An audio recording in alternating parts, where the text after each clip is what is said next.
This is MacroVoices with hedge fund manager Eric Townsend, the free weekly financial podcast targeting professional finance, high net worth individuals, family offices, and other sophisticated investors.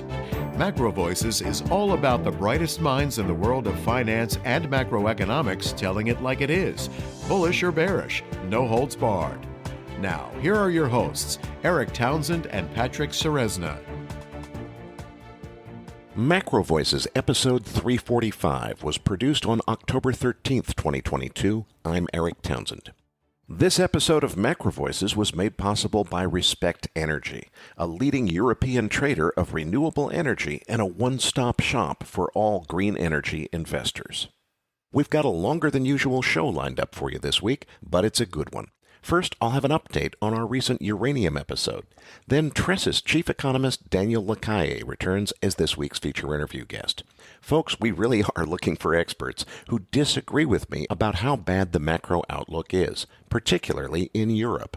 But I'm afraid you're not going to hear much disagreement from Daniel Lacalle, who says the dire economic situation in Europe is entirely the making of EU policymakers, not Vladimir Putin.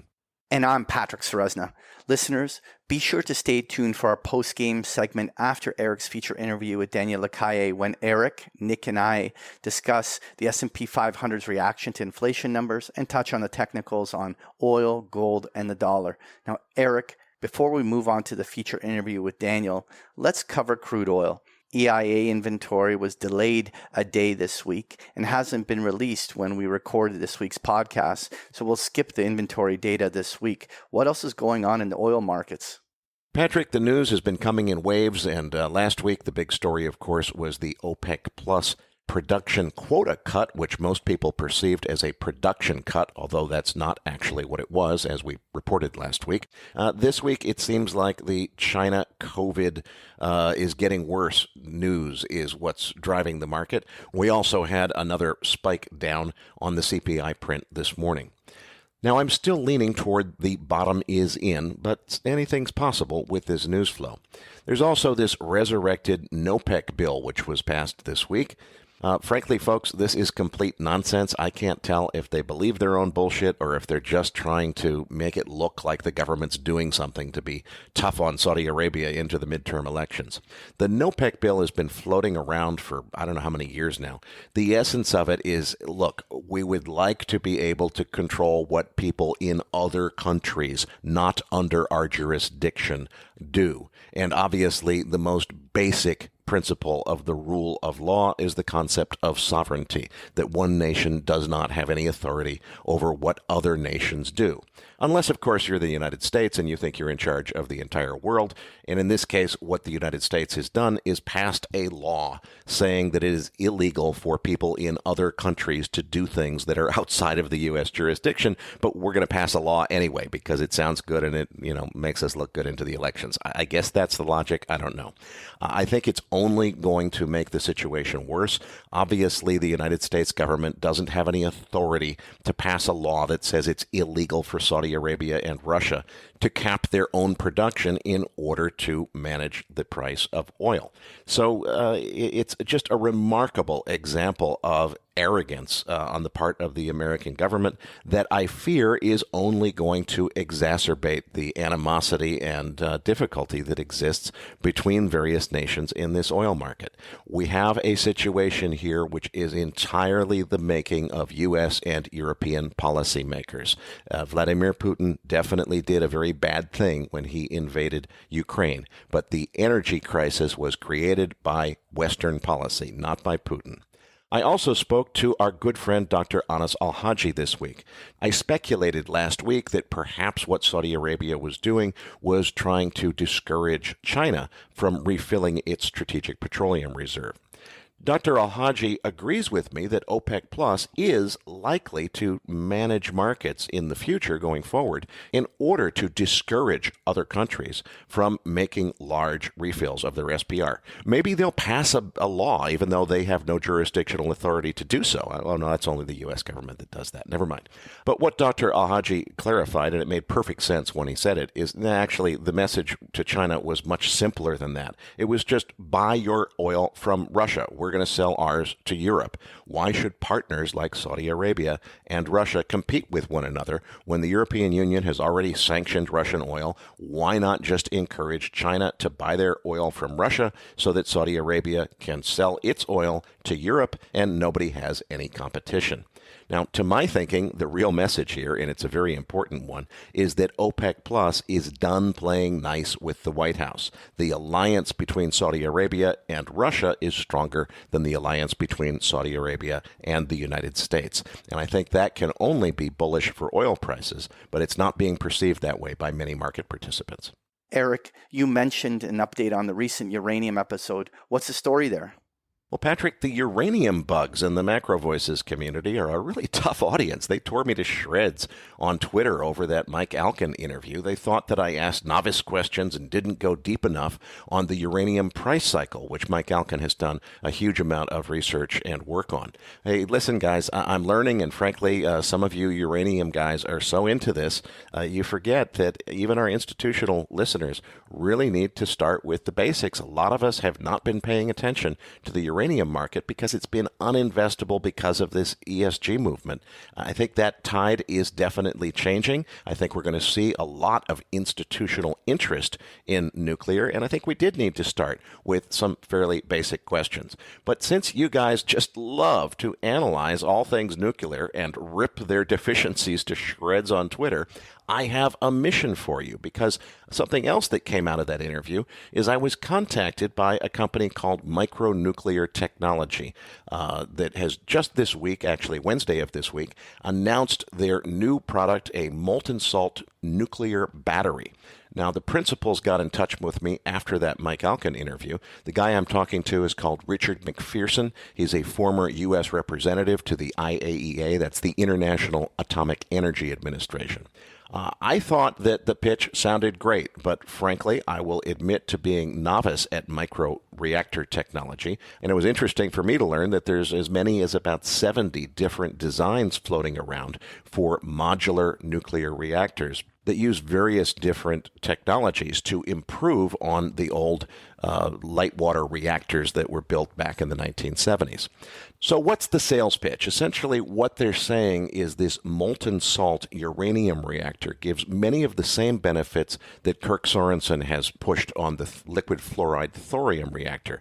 That is, it has no circulation pump that can fail. Therefore, the whole concept of a meltdown is completely, totally impossible. It just can't fail that way, the way light water reactors can.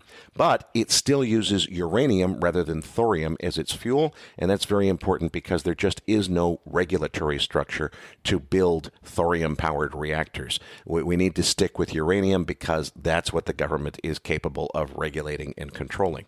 These things will be built in a factory. They're designed to have a 10-year service interval. So it's built and fueled in a factory, shipped to where it's going to be used, and then 10 years later, the replacement reactor is shipped, put into service in that same spot. The old one is removed and shipped back to the factory where it's defueled, and then that fuel is recycled in the factory. So they actually extract the uranium from the molten salt fuel that circulates in the reactor, and that allows them to minimize the amount of nuclear waste that's created by this new small modular reactor. The whole reactor is a few meters cube. It's, fits on the back of a truck, and you can ship it around on a ship and so forth. The other principals besides McPherson are Paul Murata, who seems to be the principal reactor designer, and another nuclear science guy called Richard Christensen. I don't know very much about these guys. What really fascinated me, though, about the business plan is I thought, the biggest thing for these people that are inventing these brilliant modular nuclear reactors that I think could really revolutionize nuclear power going forward. Now, the concern that I've had about these modular nuclear reactors is, it's a fantastic idea that could completely revolutionize the way that we produce energy. They're small reactors that could serve a small community and so forth. It's a brilliant idea, I think. But boy, think about the monstrous cost of dealing with the Nuclear Regulatory Commission if you're a small startup company. What these guys intend to do, and I didn't know this, apparently, if you're selling your reactors to the U.S. military, military, they're exempt from NRC oversight. They have their own military regulation or oversight over all things nuclear. And so it is possible for a small company like this, apparently, to sell these small modular nuclear reactors to the military, which has its own uranium to fuel them with. And the business model, frankly, sounds exactly like what I've always envisioned for the future of nuclear, which is build it in a factory, fuel it, send it, put it where it's going to be used, use it, send it back. So you're not building anything on site, which was where a lot of the inefficiencies came into the 1970s generation nuclear reactors. Now, I don't know squat about this stuff, as you guys so politely pointed out on Twitter after the Mike Alkin interview. So I don't know about the other 70 designs. I'm just coming up to speed on this stuff. But frankly, I thought this sounded pretty interesting. So I told Richard McPherson very directly that I would be happy to pimp his launch on MacroVoices, but to expect critical analysis and feedback from the very same uranium Gestapo that tore me to shreds on Twitter after the Alkin interview.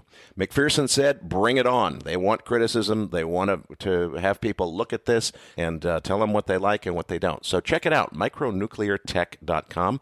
I am not an investor in this. I just think it's a brilliant idea, and frankly, I'm trying to come up to speed and learn as much as I can about all things nuclear because I've focused entirely on crude oil. I know the future will be atomic energy. I've kind of ignored it for many years because I know that it really hasn't been investable because of the ESG movement. I do think that tide is turning, and I think it's time for smart people to learn all about all things nuclear. And as I come up to speed, I hope the people that are more up to speed will take a look at this and let us know what you think. Meanwhile, we know that you want Mike Alkin back for a more in-depth interview that gets more technical and more detailed. We'll look at a follow-up after a few months and see if we can get him back on the show.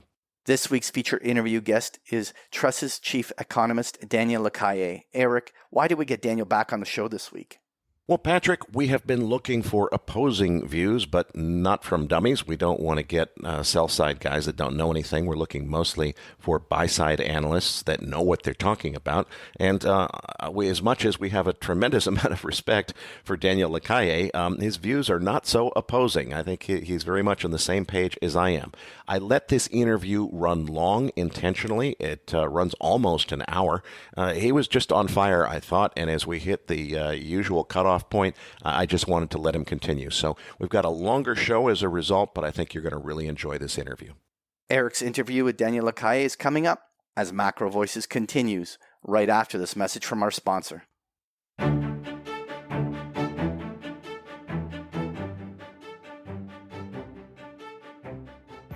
If you invest to bring about a world powered by green energy, you should meet Respect Energy, a leading European trader of renewable energy that serves as a one-stop shop for green energy investors in Europe. Respect Energy brings together independent power producers, accredited and institutional investors holding assets in renewables, or undertaking investments in new green energy production, such as wind and solar photovoltaic power plants. More than 600 institutional and accredited investors have already entrusted Respect Energy with the sale of their electricity production, portfolio management, O&M services, EPC, and project development. If you want to invest in green energy in Europe with the help of a trusted partner, contact Respect Energy today and ask for a tailor-made solution. For more information, visit respect.energy.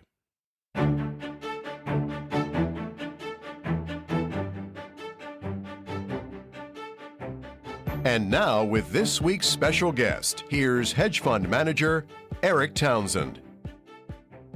Joining me now is Daniel Lacalle, Chief Economist for Tressis and also CEO of Alpha Strategy. Daniel, I really am looking forward to this interview. I'll tell you, I've got a very extreme view myself on the situation in Europe. I think most analysts are underestimating how bad the situation is. I think the energy crisis is set to get worse, and particularly, I think that these are self-inflicted wounds. I think that the problems Europe faces are of European policymakers' own making. Vladimir Putin did a horrible thing by invading Ukraine, but he has not caused, as far as I'm concerned, any economic problem for Europe. I think that the economic problems that Europe faces were created by misplaced and misguided sanctions that were supposedly, I guess, in theory, somebody was stupid enough to think that they were going to hurt Russia. In reality, they have hurt Europeans and Americans and only helped Russia by increasing energy prices. Please tell me I'm wrong and it's really not as bad as I think. Thank you so much, Eric. It's a great pleasure to be here with you. And unfortunately, you're not wrong. I think that the problem in the European Union has been fully self-inflicted.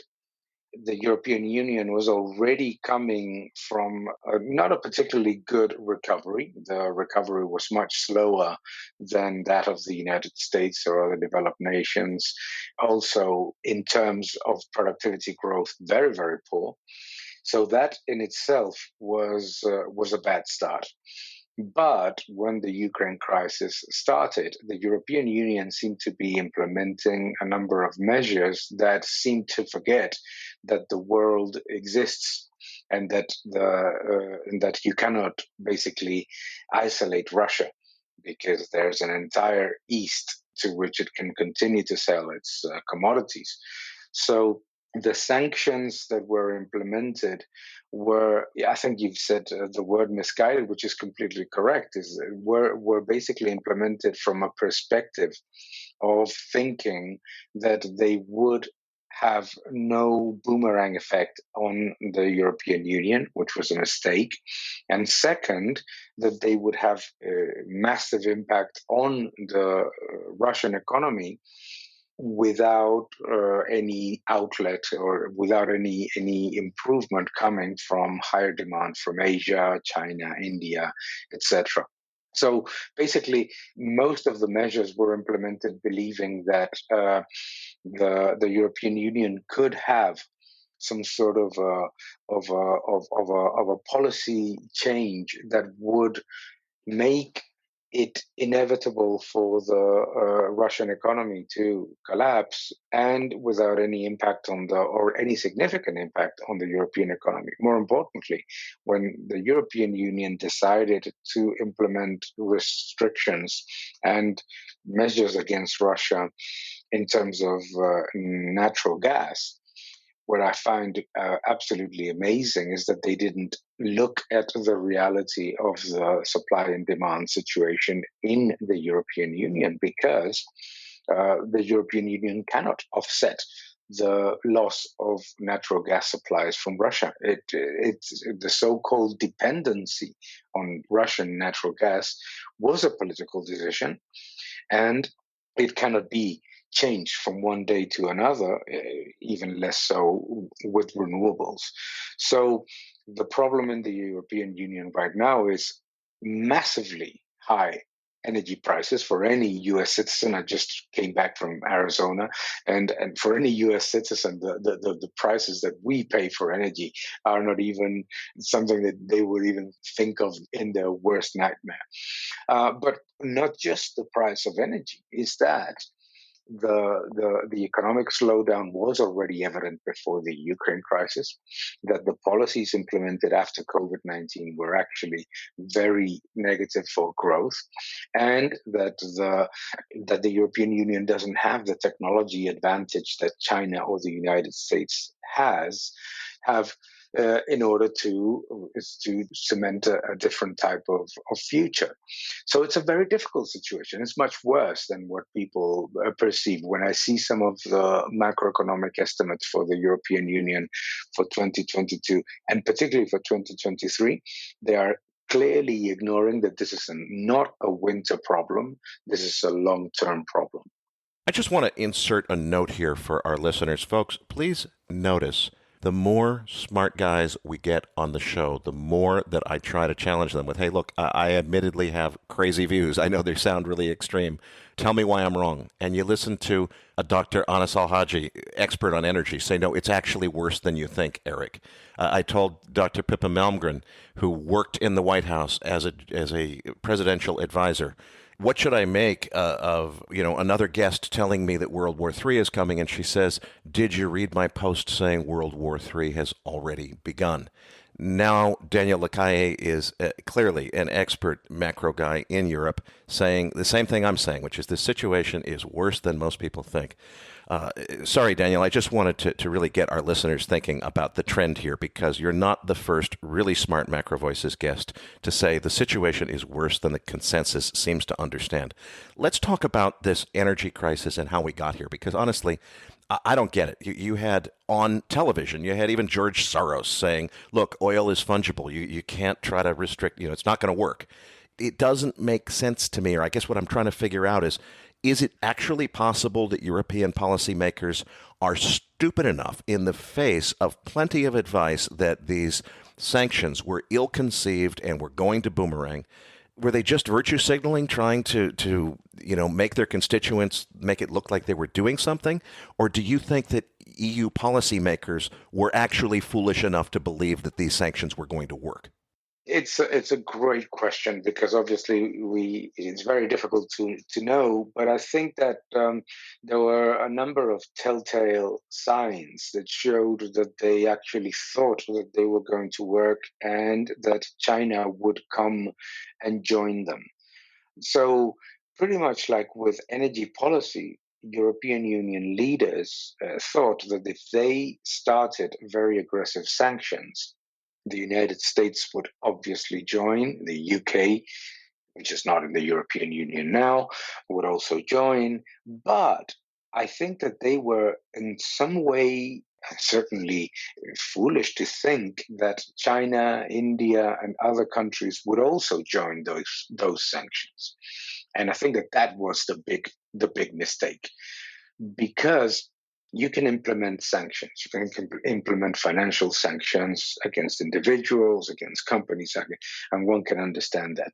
But you cannot just make a very aggressive bet on an important subject such as energy without having enough ammo to defend your position. And the European Union decided to make a very aggressive bet against an energy giant like Russia is, without having the ways to combat that position with enough domestic and foreign support.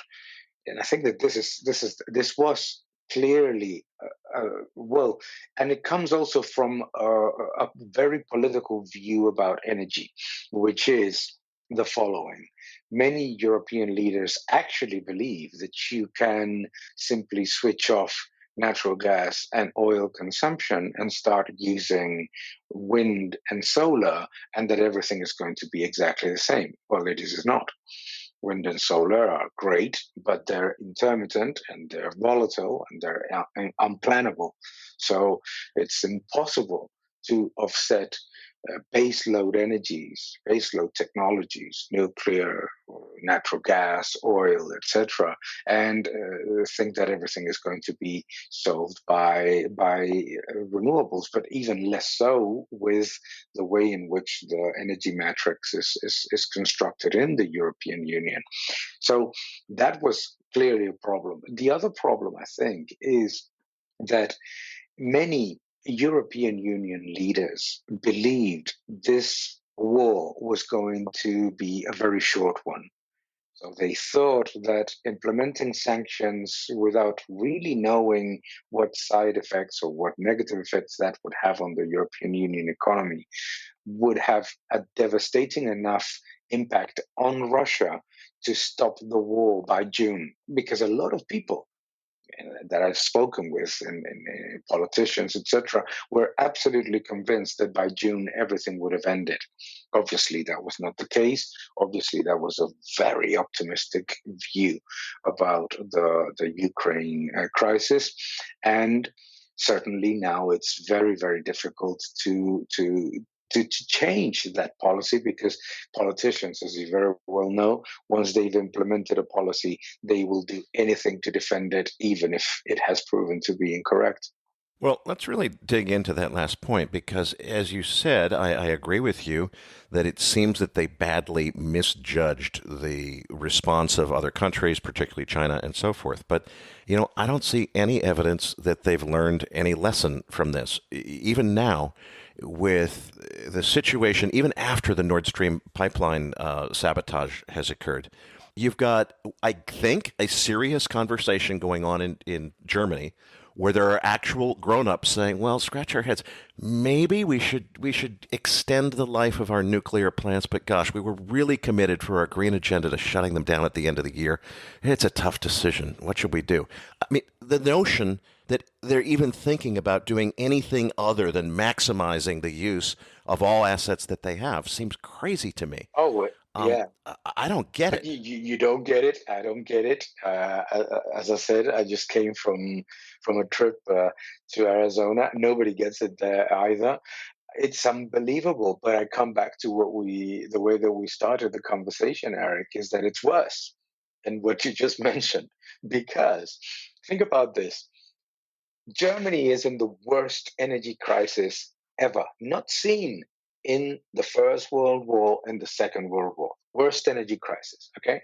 So obviously they've been shutting down nuclear plants throughout all of these years, and you cannot bring those back, obviously, because those are gone. However, there are 3 nuclear reactors that could still be operational, that could be working today.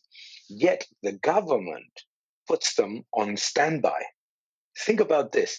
The government is so stubborn, even understanding that the policy mistakes have led to this situation, that instead of saying, okay, we're going to use these nuclear reactors, let's put them to work to allow this winter and probably the next summer to be easier. They're not going to solve everything, but at least they're going to be something that is going to help. No, they put them on standby to show people that they are not backing down from their previous political decision. So that in itself is incredibly worrying. Now go to the Netherlands. You go to the Netherlands, where they have the largest natural gas field in the country.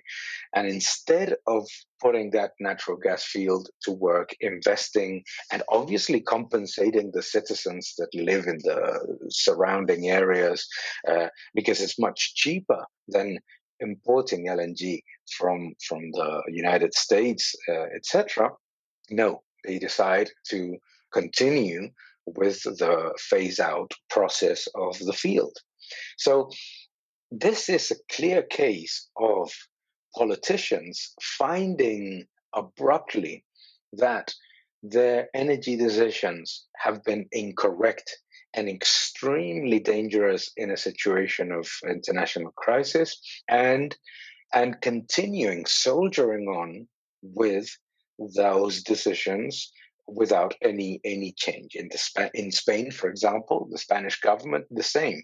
They have a nuclear shutdown program. They haven't changed it.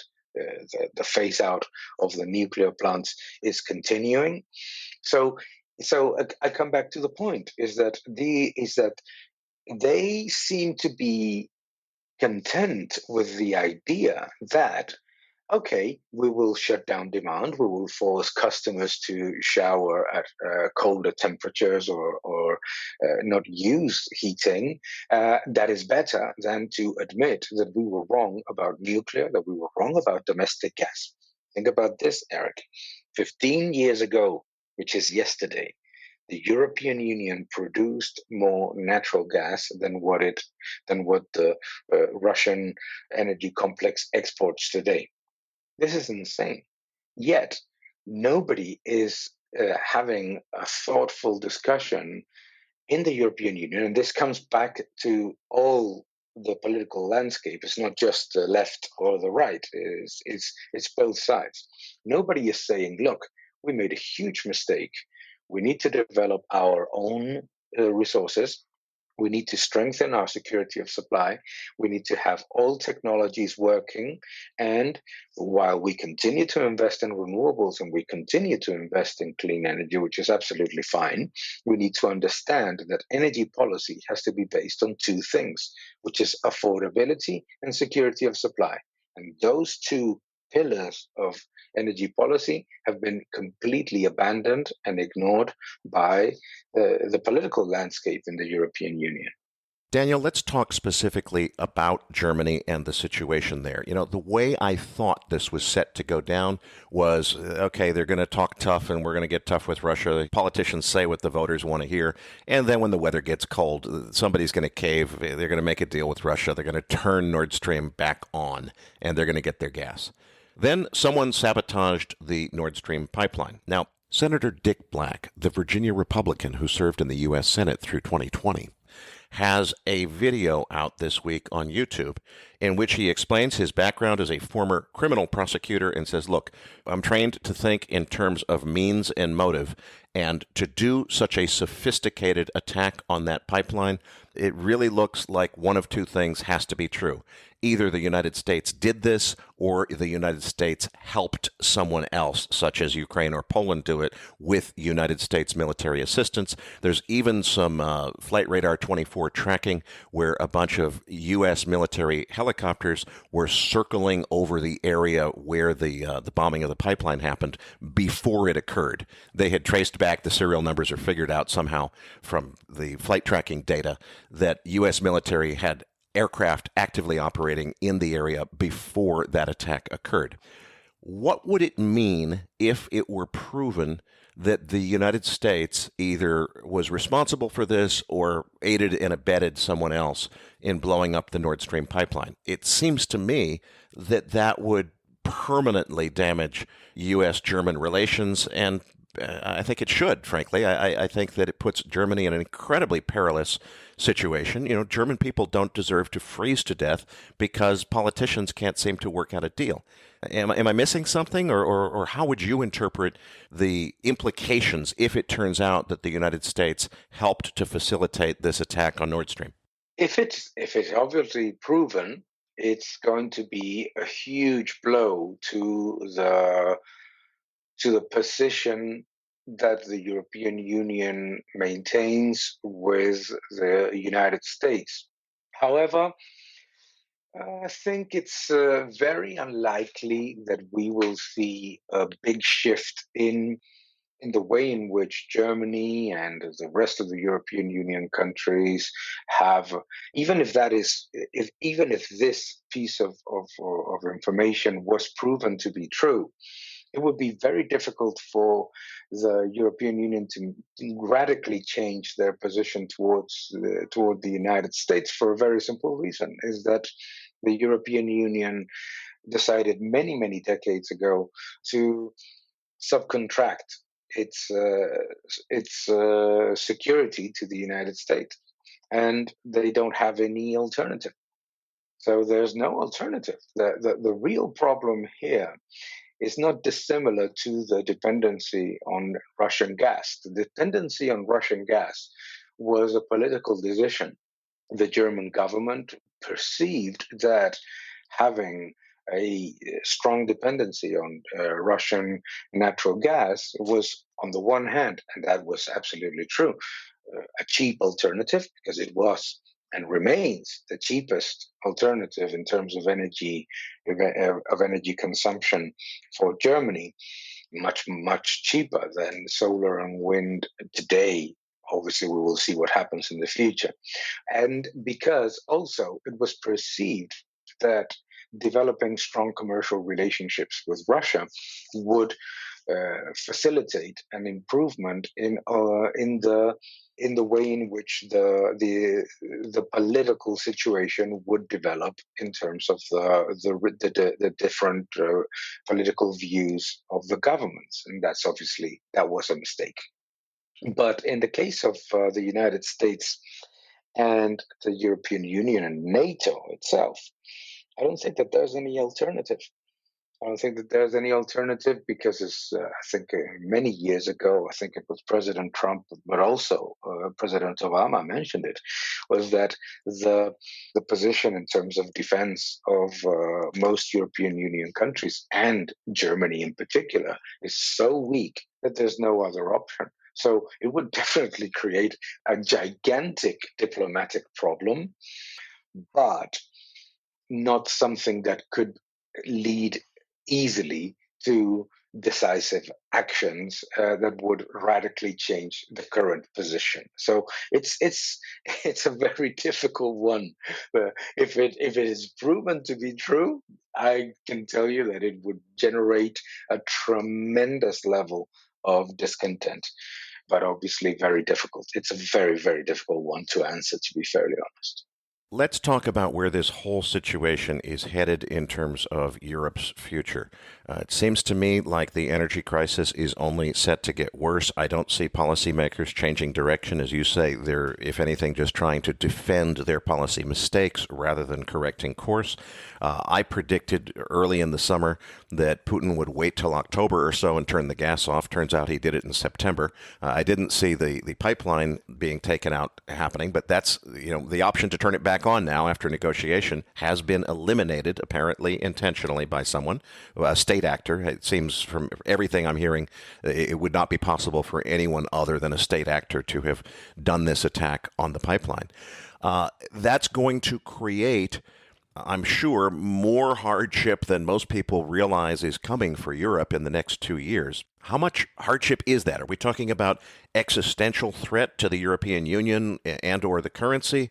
Or are we just talking about a really bad recession? What does it mean? It means a very bad recession. I don't think it's the end of the European Union or the currency or the euro, because I come back to the point that I made before. If you look at the political landscape from the left to the right, those are things that are not under threat, even after the elections in Italy. So that's one thing, but certainly a much, much deeper crisis than what people are estimating. We are not seeing yet the figures that are likely to soar in the next month of businesses closing because they simply cannot pay the energy bills. We have seen some examples of businesses that have gone from paying 2,000 euros a month for energy to 8,000. The average household bill has risen between 50 to 70% in natural gas, and in power around 30 to 50%. But those obviously are still figures that don't show the impact of an entire year, because those contracts, many of them are still linked to futures markets that have not been renegotiated by the suppliers. So the problem is going to start actually after the winter, because right now many households, many businesses are able to sort of survive with extremely elevated prices. And we're talking here about 3 times the price that the United States household pays in some cases. No? So one of the things that we're likely to see is that after the winter, a lot of those long-term contracts that are still informing the price that consumers are paying for their electricity or natural gas will have to be renegotiated, even at the current natural gas prices in Europe, which are at $150 a megawatt hour, more or less, and the current power prices. So that is when the problem is going to start. And the problem, again, is not a winter problem, because a winter problem is a problem of price. But we are not talking about a problem of price and supply at the same time. Right now, it's a luxury that one can afford, as Joe Cocker used to say. It's a luxury you can afford, but barely. But in the next months, what is likely to happen is that a problem of price is added to a problem of supply, because the LNG market cannot offset Russian gas for an entire year. As you know, the LNG market, the liquefied natural gas market, is extremely thin, and most of the LNG is contracted. So, what basically one can do right now, which is to import a lot more from the United States. And this is actually something that I find also ironic and fascinating about politics, is that the European Union now is the largest importer of liquefied natural gas from the United States, natural gas that is produced with fracking that is banned in the European Union. So that comes back to what we were talking about before, is that the European Union has banned the development of its own natural gas resources, while at the same time paying exorbitant amounts of money for gas produced with that same technology in the United States. However, demand in the United States is going up. Prices in the United States are high, so it's not going to be easy to accommodate the growing demand of the United States with the security of supply solution of a problem in the European Union that extends beyond this winter. Right now, storage is elevated, about 80% level of storage in most European Union countries. So that will likely support a decent level of security of supply. It seems like it's going to be a mild winter, which certainly helps. So now, in the next 3 months, it is a problem. It looks to be like it's going to be a problem of price alone. But in the following months, it'll likely be a problem of supply and price.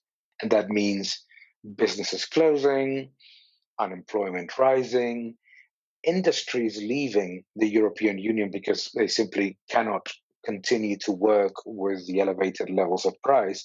And I come back to the point about politicians again, because think about this.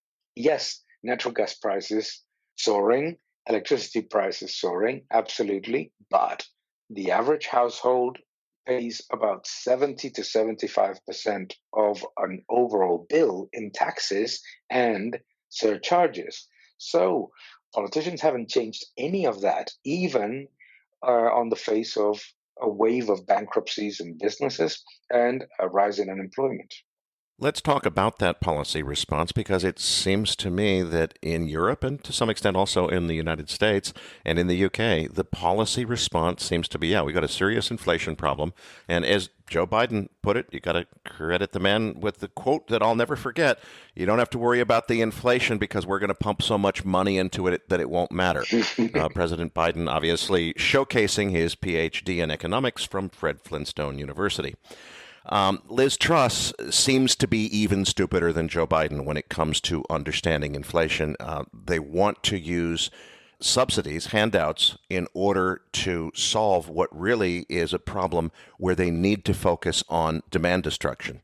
The supply is, unfortunately, they can't do anything about it. There's no choice but to bring demand down. And what they want to do is offer subsidies, reducing the financial incentive for Europeans to conserve energy. At the same time, they're talking about price controls, which you and I know is a guaranteed recipe to lead to shortages and outages, not to allow people to continue to buy unlimited supplies of anything at a price. It just guarantees that you won't be allowed to buy it at any price. It seems that all of these lessons that have been so well learned through anyone who has studied history are completely lost on the people in charge. What is it going to mean economically? It seems like inflation, I would think, would be set to maybe start to really run away, particularly in the EU, as they continue to try to stimulate their way through a problem that stimulus only worsens. Have I got it wrong? No, you haven't. The biggest problem of the consensus estimates of inflation, which, as they always do, are rapidly estimating a decrease to around 2% by next year, is that in order to get to that level, one would need to look at the individual prices that comprise the CPI basket and think, what will it take to get to 2%? If the governments all over the world and developed nations, as you're mentioning, what they're doing to combat inflation is to spend more, increase deficit spending, which means more units of currency being issued, which means higher debt that is going to be monetized. And at the same time, the central banks of those countries are trying to quote unquote defend their currencies by selling reserves, US dollars. No? So think about this. It's almost impossible to bring down inflation in that environment. But you mentioned the concept of lessons learned, and I think that there's absolutely no lesson learned. No, when you think of what the UK government has presented for as a package of measures to combat inflation, they're all inflationary measures, but it's the same in Germany, it's the same in France, it's the same in Spain and Italy, and it's certainly the same in the United States. The government spending is driving the entire response to the crisis, government spending that is financed with higher consumption of newly created currency units. No? So I think that governments will always move to implement policies that look simple and that look easy to implement and definitive in terms of the action, but that don't work, like price controls. Price controls are the easiest thing to present to the public. They go on TV and they say, the price of food is too high. We're going to implement price controls on supermarkets. There you go. And why do they not learn those lessons that you and I, or anybody that knows anything about economics, can easily show that they don't work? First, because when they don't work, the government is never to blame. So imagine you implement price controls, supermarkets suddenly stop having the products that you require at any price, and then who do you blame? Supermarkets. The great thing... Those greedy bastards. Absolutely. The great thing about inflation, which is the tax on the poor, is that inflation and all of its consequences and policy responses and all of their consequences are always, the blame is always shifted to somebody else. So right now you hear, whoa, inflation. Why is there so much inflation? The blame is on Putin. The blame is on war. The blame is on China. The blame is on supply chain disruptions. The blame is on businesses. Now, Elizabeth Warren was saying that businesses were increasing their margins, even though reality shows you that is not the case. So the great thing for a politician about this horrific environment that we're living in is that they can always shift the blame to somebody else. If supermarkets don't stack up products when they impose price controls, the blame is on supermarkets. If the price of gasoline goes up, the blame is on OPEC. If the price of your rent goes up, the blame is on the landlord. So except printing money like there's no tomorrow. And the other beautiful thing for governments is that they have an absolutely endless list of economists and experts that are willing to say that the problem is everything else and anything else except printing money, because that is another big problem. Another big problem is that you have a great deal of perverse incentives and within the expert population that know that all these things don't work, that come and because of their allegiance or their support or their work with governments, they will defend those policies. I find it amazing to see an economist like Ms. Matsukato saying that there is a great tool that we have not used yet, which is price controls. Unbelievable. Yeah? Okay, so in Europe, we have a very dire situation, and we have European policymakers hard at work. I think you and I agree, doing everything possible to make the situation worse. I want to step back, though, and talk about where we're headed with this energy crisis, because people talk about this dire European energy crisis. Daniel, I don't think there is a European energy crisis. I think Europe is where we're seeing the first and most visible signs of a global energy crisis. And specifically, my prediction is that as China comes out of its zero COVID policy and that economy gets restarted, I think that the entire world is going to experience an energy crisis every bit as bad, if not worse, than what Europe has already seen. And the same kind of price increases that have occurred in Europe are going to hit the entire global economy. The reasons that I say that are that we simply have not made reinvestment that needs to be made in fossil fuels. Essentially, government policy is so committed to their ideological views about wind and solar that they're anxious to phase out fossil fuels before phasing in a viable replacement. And the result, because of policies that have disfavored the investment in exploration and production of oil and gas, is that we are out of spare capacity already, and I contend it is not possible for the global economy to return to pre-pandemic normal because energy supply simply does not exist to get us there. You have written books on energy and energy policy. What do you think about what I just said? Am I exaggerating? Is it really not that bad? No, it is that bad. It is certainly that bad because when we look at the energy landscape and the picture of supply and demand, many of us tend to forget a key element that you just mentioned, which is that China's growth is severely damaged by the zero COVID policy and the shutdowns of about 30% of its GDP in the number of cities that have been in different stages of lockdown. So, so when everybody's looking at supply and demand, they're looking at a supply and demand picture in which there are big holes of uncertainty, and the recovery of China would certainly bring an elevated level of stress to that supply demand picture. Um, there's also the inevitability of what happens when you spend a decade underinvesting in energy, is that it doesn't come back quickly.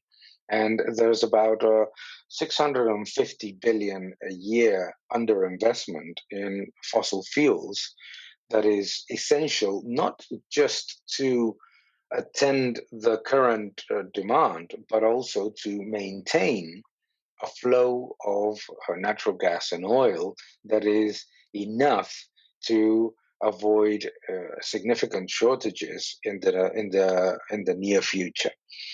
And this is the first energy transition ever in history that is happening because of a political decision, not because of an industrial decision. The reason why whale oil was substituted by crude oil was because it was cheaper, easier to produce, and certainly easier to transport and to store. So that led to a massive energy revolution. The reason why natural gas became an important and absolutely critical substitute to coal was, again, for the same reason, because it was industrially viable, easier to transport, easier to store, and cheaper to produce. So all these factors have been forgotten in the political decision that wind and solar are the only options that can be thought about, which starts, like all political decisions, by ignoring the mining aspect of wind and solar, the requirements of copper, of rare earths, of aluminum, etc., etc., etc. The problem, therefore, is that as the world, developed nations, shift the energy mix to a larger proportion that is based on technologies that are volatile and intermittent, the cost of the system rises dramatically because you need backup, because you need much higher levels of investment in distribution, networks, etc. And obviously, because being intermittent, you need to have 2-3 times more available capacity for the same level of production. So natural gas was sort of the gel that kept all of this more or less in an acceptable level for the consumer until the percentage of intermittent and volatile technologies becomes too large, and therefore not even natural gas works as the gel to that process of transition. And everyone can talk about batteries and different storage options for renewables, but those are way far from where we are today in terms of industrially available options. And certainly, we are not even discussing the mining aspect and the level of dependency on other commodities that would require fundamentally copper, but also as I mentioned before, rare earths and so many others, lithium, etc. So it's a very difficult process, and it's a very difficult process only because it's pre-designed politically. Because this process would happen whenever it has to happen, when technology, industry, competition, and innovation provide the solutions. But when the solution is predetermined by a political decision and excludes every other, it is basically putting brakes on innovation. To start with, I find it almost astonishing to think that today, years and years and years after the wind and solar have started to develop, solar panels continue to be those massively inefficient and hugely consuming in terms of size and everything compared to with what they should be. Think about why our phones are smaller and more efficient and provide more services. Because competition innovation is constantly looking for solutions to things that we would not even dare to believe when I started working and I had a phone which was the size of a small piece of luggage. All of those things have happened because competition, innovation, technology have been allowed to reach the best solution for consumers. However, this transition has been politically designed, and because of that, it is industrially flawed and it's extremely onerous on the consumer. Daniel, we're talking about some really profound fundamental drivers for financial markets here. But, if there's anything that the last 10 years have taught us, it's actually the reaction of central banks to those fundamental drivers that tends to move markets more than the fundamentals themselves. So let's talk about what this means in the sense that central bankers were all kind of telling the same story, or maybe it was the same bluff of, hey, look, we got to tighten, we got to fight inflation. We're not going to pivot. We're not going to pivot. We're not going to pivot. Oh, wait, our currency, in the case of the UK, just collapsed in the course of 2 minutes and, some huge percentage. We changed our mind. Maybe we are going to pivot. Is that coming from the rest of the central banks? Is that what we should expect? Obviously, how do you time that? It's going to move markets in a huge way. It's something that's very hard to anticipate unless you're an insider, and I'm sure there are plenty of those. Am I right to think that central banks are the right place for us as investors to be thinking about what we should be putting our attention on? And if so, okay, why don't you get your crystal ball out? Tell me what the central bankers are going to do next. Of course they're going to pivot. Of course they're going to pivot, but we should not think that is the catalyst for markets to strengthen, because they're going to pivot reacting to something that is happening in a moment in which most central bankers, and I've had the pleasure of knowing a few of them, they're all in shock seeing markets collapse when they know that their policy is monstrously accommodative. So central bankers thought that hiking rates and explaining it well in advance and announcing it endlessly all over the place well in advance, etc., but at the same time not changing dramatically at all, in fact, the balance sheet of the central bank, continuing with reverse repo operations, continuing with liquidity injections like the central bank of England and the Bank of Japan, etc. That would be an environment that would be conducive to making investors understand that policy remains accommodative and that hiking rates is just a tool to cool down inflation. Okay? And they're in shock because they see bonds collapsing, the worst bond market since we have. I think that since we have any memory now, they're seeing pension funds losing money in nominal and in real terms. They're seeing equity markets collapse. So it's a very challenging situation for the central bank that had designed a way out to combat inflation that was clearly built to be perceived as hugely accommodative and see all investors suddenly go into panic. So that's why the pivoting is not going to work, because the pivoting comes from a non-pivoting, if that makes any sense, comes from being hugely aggressive in terms of monetary policy today. Think about the European Central Bank was showing the other day its monetary aggregates, and money supply growth in the European Union right now, in the Eurozone, is higher than what we called the Draghi bazooka in 2014. So those central bankers are thinking, why are markets collapsing when we are doing more than what Draghi said is more than enough? You see what I mean? So the problem is that the market is extremely tied, not just to loose monetary policy, which is what we have today, but to incrementally lose monetary policy at unprecedented scales. And think about this. When in 2020, central banks announced their injections, the monetary injections to combat the risk of deflation.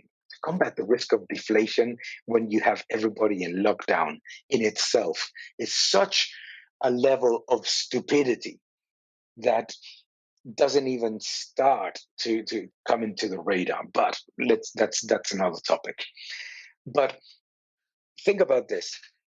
That there should have been already signs that they were going crazy when announcements of $1 trillion program were did not generate any reaction from markets. You had to announce 10, 15, $20 trillion program. By the time the programs were 20 trillion, markets started to react. So the problem is that pivoting is not enough to come back to a process of multiple expansion that was created from nothing, that was created in a period in which we have discussed this so many times, you and I. Earnings growth was coming down, earnings revisions were negative over and over and over, etc., etc. No? So of course they're going to pivot, and what I'm afraid is that once they pivot, and you will see it, a burst up of markets, it is very likely that markets will resume being weak afterwards, because the problem created by this monster negative carry trade against the dollar has not been solved. And it's not being solved either by the response of other central banks, which creates a higher negative carry on the US dollar. Well, from everything we've discussed, Daniel, needless to say, we live in interesting times. But boy, where do you put the trades on here? Because there's just so many moving pieces. This is so daunting. It seems to me that you could see really, really huge volatility in either direction, depending on how a central bank policy decision happens to be made, which you have no control over or ability to anticipate. You've been in this business a long time. What do you do in this environment as an investor? What's the trade to put on here? I think that this is an environment in which you need to look at the overall picture and think that you need to be exposed to the US dollar, that you need to be exposed to the commodity cycle, and you need to be exposed to gold and silver, which currently are underperforming in dollar terms, but are outperforming and massively in pounds, euros, yens, and other currencies. No? So I think you need to have those, which I call defense in a portfolio, in a team. You know? I also think that you need to, in terms of for the cycle, you need to be extremely aware of the risks in financials. You need to be extremely aware of the risk in what I call sectors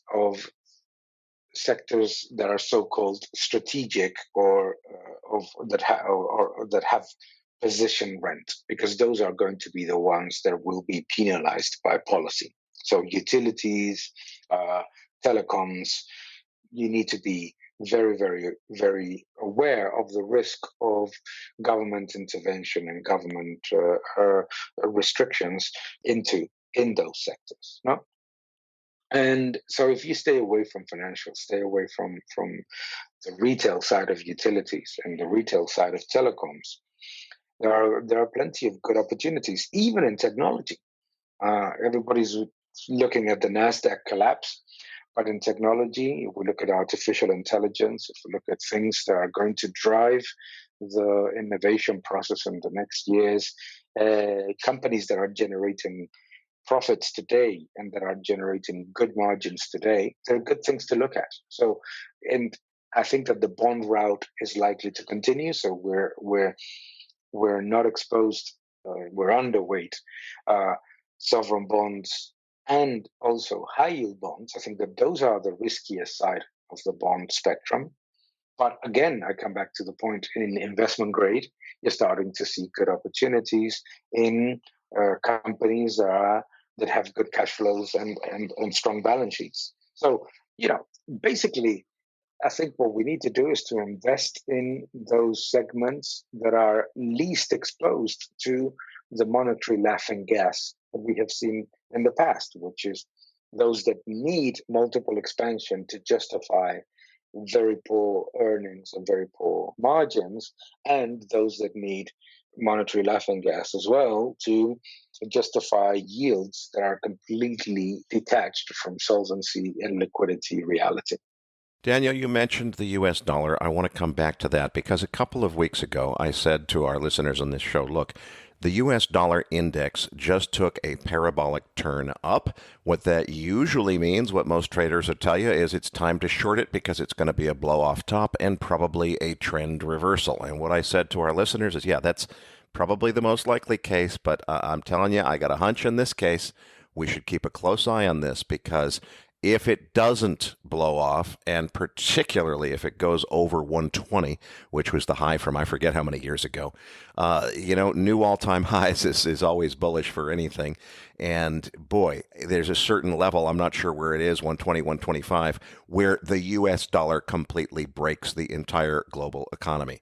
Am I right to think that there is a level where if the U.S. dollar gets to a certain level, it is going to completely break the economy? And if so, what level is that? I don't know what level. I know that the DXY is mostly the euro, is mostly against, is the dollar against the yen and the euro.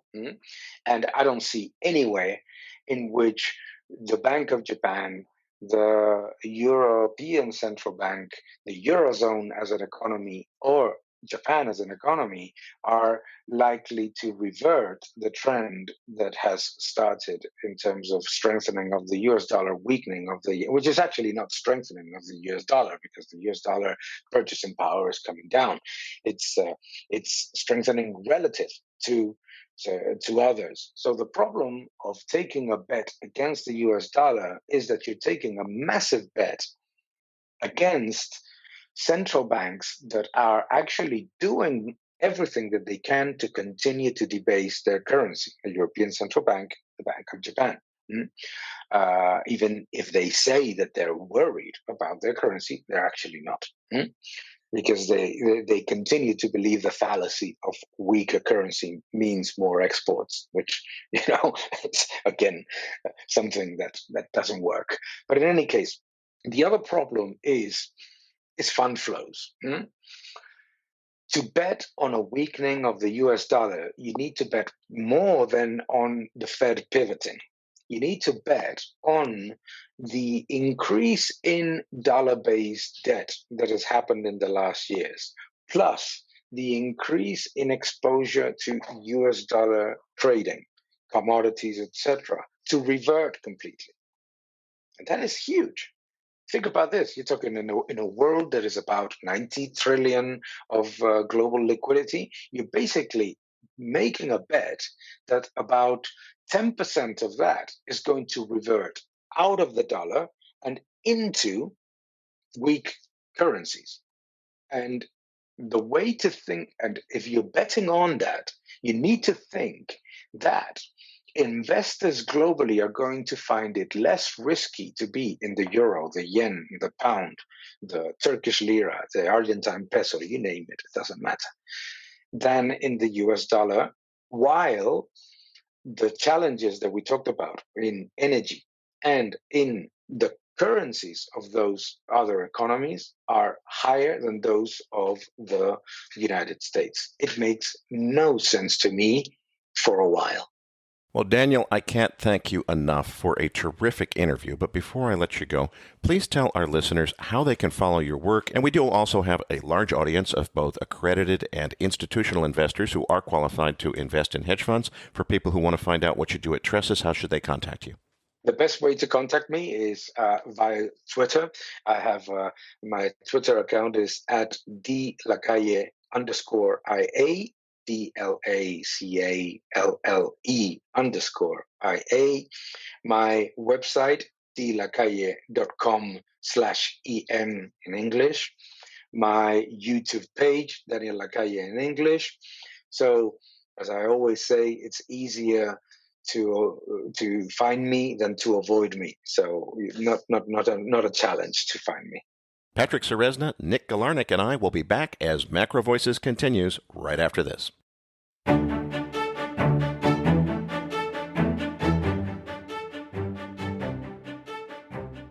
After being completely sold out of advertising space for the last couple of years, we finally have capacity to add a new advertiser.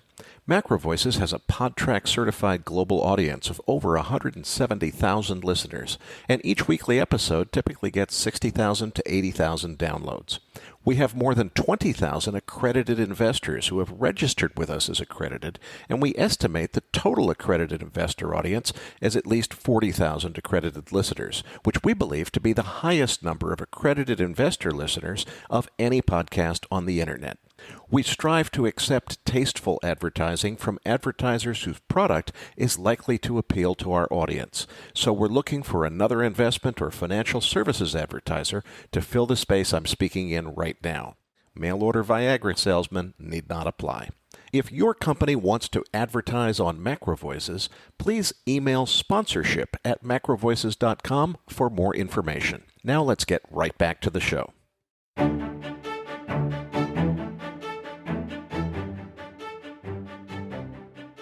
Now, back to your hosts, Eric Townsend and Patrick Ceresna. Eric, great interview with Daniel Lacalle. Now, joining us again in the post-game segment is Nick Galarnyk. Now, Eric, just quickly on the interview, the coming energy crisis in Europe over the winter is obviously an incredibly important topic, but I continue to try to debate of how much of this has been priced into the market versus how much further surprise risks there are in the market that lay ahead. Anyway, what did you take away from the interview? Well, Patrick, I already said it in the course of the interview, but I'll say it again because it's so important. I want our listeners to notice the trend here.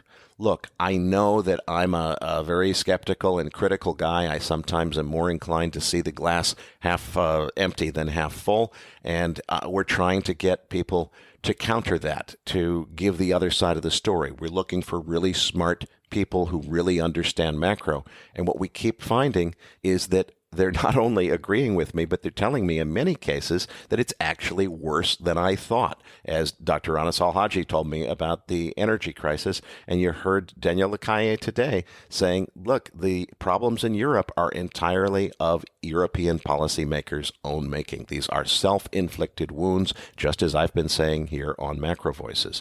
Think about Dr. Pippa Malmgren telling us World War III already began. Now, remember, she's not talking about Armageddon. She's talking about a very different kind of war. But this is a war between nuclear superpowers, and it's being fought, and it's been being fought for a couple of years now. We are living in extremely interesting times, and they're only going to get more interesting from here. Now, listeners, you can find the download link for the Postgame chart deck in your Research Roundup email. If you don't have a Research Roundup email, that means you have not yet registered at macrovoices.com. Just go to our homepage, macrovoices.com, and click on the red button over Daniel's picture that says looking for the downloads. Now, let's get to these markets. Nick, the S&P 500 had a quick drop on this CPI number, which was obviously a very negative high inflation number. But we reversed it within hours and we're positive on the day. What's your take on the markets? Yeah, that was a pretty crazy move, watching it fall to those key levels of 3,500, as I mentioned last week, which were the expected lows for the October 21st OPEX. So as I speak right now, the spot price is 36.45. And the expected move for the October 21st OPEX, which is next Friday's option expiration date, is 105 points in either direction. So that denotes a 2.88% move in either direction. The upside target there is 37.50. The downside target there is 35.40, which we breached this morning. Now, for the November 18th OPEX, which again encapsulates the midterm elections in the United States, we have an expected move of about 260 points in either direction, which denotes about a 7.1% move up or down. Upside there is 3,900. Downside there is 33.80, which is my bottom target. Put to call interest 1.63, and the IV right now of 29.1 denotes expected moves each day of about 1.8%. Now, Patrick, what are you thinking about the S&P right here? Well, Nick, this reversal day was really interesting because a number of the technical techniques that I use were measuring moves down towards 3,400 or lower on this S&P, including on the NASDAQ down toward 10,000. But with this type of a news event and a reversal on the news, it really asked the question as to whether we see a tradable swing low. Now, I don't want in any way make it more significant than a short-term low, but whenever you see a drop and pop this way on news, it is always worth paying a little closer attention. For me, the S&P 500, the Fib zone I'm watching is just above 3,700, not much off from where the level you're looking into next week. And the way I kind of look at it is the bulls really need to clear 3,700 legitimately to actually reverse this short-term trend. If we see them still fading below 3,700, then the downside window is still open, and I'd be looking for a continuation on the downside. Anyway, Nick, you were talking about some observations on the VIX. What are you thinking here? So this morning, looking at the VIX, when it popped on CPI numbers, we saw it push to near 34. I mentioned last week the highs usually end up being around 35, and we tapped that about 12 times this year. So we bounced off that level, and right now the spot is 32, denoting expected moves of about 2% per day in broad markets. So right now, it's important to remain cautious. Again, this rapid reversal this morning tells us that perhaps we saw a short-term bottom, but it's also possible we see new lows prior to the November midterms in the United States as well. Now on page 4, we have the US dollar index. What are your thoughts here, Eric? Well, guys, remember a couple of weeks ago when I said, okay, blow off top is the most likely outcome, but we should also be prepared to at least think through the possibility of what it would mean if the dollar index were to continue to rise even higher. Because if that happened, the significance would be profound. Well, guess what? We're not at a new high yet, but after blowing off and retracing down to 110, we came right back up to 113 on Thursday morning. Then it came off a bit after the CPI print. Now, if this goes to new highs, and it's not looking like it right now, I'm just saying it's prudent to think this through so you know what it means when it happens, if it happens.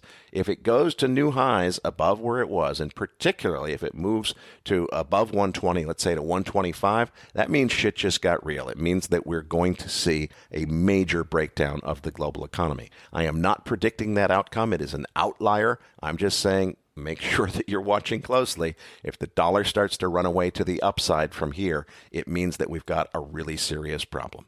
Yeah, Eric, your big picture view on the dollar, I get it. It makes a lot of sense. But one of the things that I was really looking for is whether or not the dollar index can actually continue and push on to higher highs. The interesting thing is that we're starting to see divergent price action in some of the currency markets.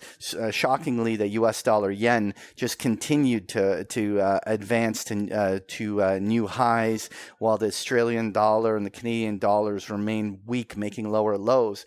But both the pound sterling and the euro did not make lower lows in this sequence and seem to have reversed here on the short term, and that's going to be pretty important. If the dollar index can't clear that 114, 115 high level, and we see any reversals back down below 111 next week, then we have to really ask the question whether some short to intermediate high in the dollar is in, especially if it reverses off of something like a big CPI print like this.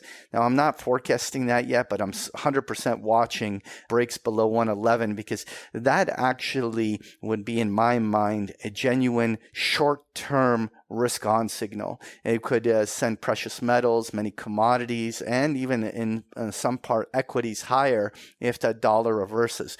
So it's certainly going to be on my mind over the next couple of trading sessions. So next on page 5, moving on to crude oil. Patrick, what are you thinking on this? You know, the chart on crude oil actually is starting to be very interesting. Whenever you have such a sharp reversal like we had that got crude oil above $90, it really indicated that that dominant downtrend that that's been in place since June may be running out of downside momentum. One of the key things for me was whether or not the market was going to be able to hold above $85 on crude during this pullback. If we start seeing that dips are being bought and price action starts to hold above $90 on a sustained basis, it would be the first bullish price action we've seen in crude since the first and second quarter rallies. And so while I'm reluctant to be uber bullish yet, this price action into next week is probably some of the more important, or at least one of the most important markets to watch. Now, Eric, what are you thinking on gold here? Well, our good friend Ola Hansen at Saxo Bank has a note out this week saying that they're still bullish gold, but holy cow, on the day that missiles are flying and 20 cities in Ukraine are simultaneously being decimated in a major military action, the supposed geopolitical risk hedge of choice, that's gold, was down $20 on the day. Gold just plain isn't acting like most people predicted that it would under these conditions. Now, I'm still holding my longs because I think the war situation is worse than most people understand. I do think gold eventually is going to have its day in the sun. But if the Dixie breaks 120 to the upside, look out below. The gold has really just been operating as a currency pair. And as dollar goes up, gold goes down. If dollar breaks 120 to the upside, which I do not think is likely, but if that outlier should occur, watch out below for gold. Eric, I totally get your view on gold, but to me, gold has been and continues to simply trade as a cross currency to the US dollar. And whether or not gold's bottom is in on the short term is all about that dollar chart we were just talking about. When you look at the price of gold when it's priced in euros, or you look at the price of gold when it's priced in yen, gold continues to actually do relatively well. And as a cross currency, it's been relatively defensive, but obviously the most dominant asset has been the US dollar. And so in my mind, if we've seen some sort of a short-term high in the dollar, we could see gold hold the line here. And if we see it break above 1750 in the coming weeks, that may mean that this downtrend that's been in place since March may finally get some relief, and we might see price action get back to the 1800s. A little bit early to be bullish, but I think it's all about the dollar from here. Folks, if you enjoy Patrick's chart decks, you can get them every single day of the week with a free trial of Big Picture Trading. The details are on the last pages of the slide deck, or just go to bigpicturetrading.com to start your free trial. We're going to leave it there for this week's show. This episode of MacroVoices was made possible by Respect Energy, a leading European trader of renewable energy and a one-stop shop for all green energy investors. Patrick, tell them what they can expect to find in this week's Research Roundup. In this week's Research Roundup, you're going to find the transcript for today's interview, a link to the chart book that we just discussed in the postgame, and a number of links to articles that we found really interesting. You'll find this and so much more in this week's Research Roundup.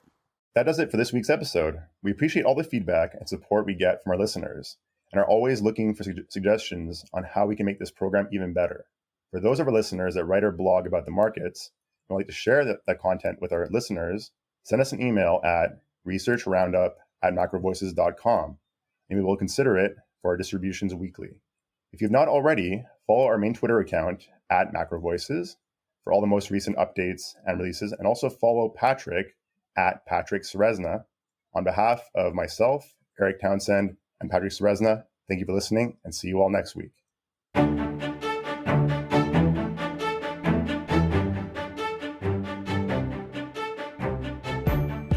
That concludes this edition of MacroVoices. Be sure to tune in each week to hear feature interviews with the brightest minds in finance and macroeconomics.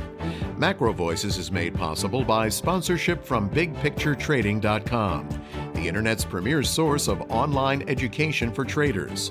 Please visit BigPictureTrading.com for more information. Please register your free account at MacroVoices.com. Once registered, you'll receive our free weekly Research Roundup email containing links to supporting documents from our featured guests and the very best free financial content our volunteer research team could find on the internet each week. You'll also gain access to our free listener discussion forums and research library. And the more registered users we have, the more we'll be able to recruit high-profile feature interview guests for future programs. So please register your free account today at macrovoices.com if you haven't already. You can subscribe to MacroVoices on iTunes to have MacroVoices automatically delivered to your mobile device each week, free of charge. You can email questions for the program to mailbag@macrovoices.com, and we'll answer your questions on the air from time to time in our mailbag segment. MacroVoices is presented for informational and entertainment purposes only. The information presented on MacroVoices should not be construed as investment advice.